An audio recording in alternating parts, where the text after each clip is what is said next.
नमस्कार, मायलेकी मराठी रेसिपी मध्ये सर्वांचं मनपूर्वक स्वागत आहे। तुमच्यासाठी नाश्त्याची खास रेसिपी घेऊन आले आहे। अतिशय सोपी आहे आणि हेल्दी पण आहे। तर बघूया कसे केले जातात शेपूचे पोळे। आपण इथे तांदूळ आणि उडदाची डाळ 4 तास भिजू घातली होती। तांदूळ 2 वाट्या घेतले आहे। छोटी अर्धी वाटी उडदाची डाळ घेतली आहे। तांदूळ आणि उडदाची डाळ मिक्सरच्या भांड्यामध्ये टाकायची आहे। हिरवी मिरची 4 टाकायची।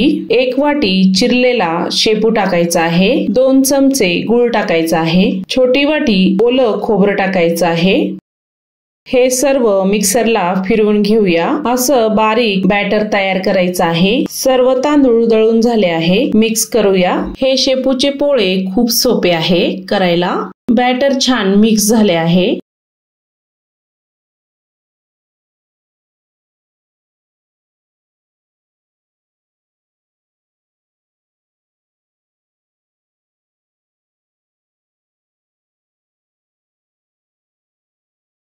चवीपुरते मीठ टाकूया। मीठ बॅटर मध्ये एकजीव करून घ्यायचं आहे।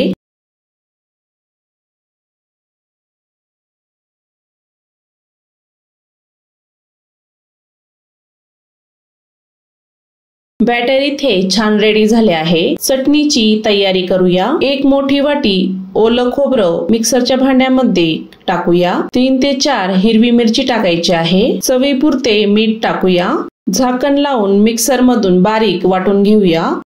वाटलेली चटणी एका भांड्यामध्ये ओतायची आहे।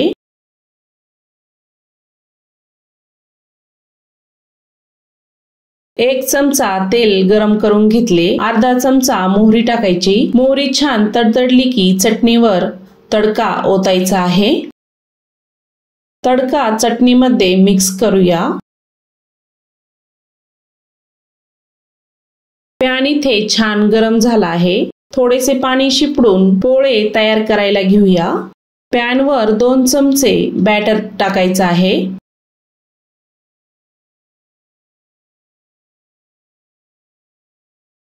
चमच्याने बॅटर छान गोल पसरून घ्यायचं आहे।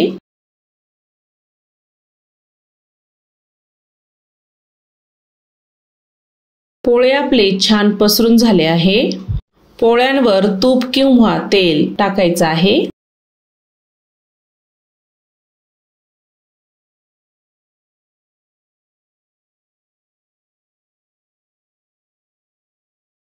पलटून घ्यायचं आहे।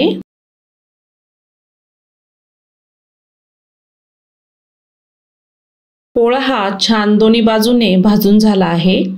सर्व पोळे असेच तयार करून घेऊया। तर ह्या पावसाळ्यामध्ये अवश्य तयार करा शेपूचे पोळे। अशाच नवीन रेसिपी बघण्यासाठी चॅनलला अवश्य सबस्क्राइब करा।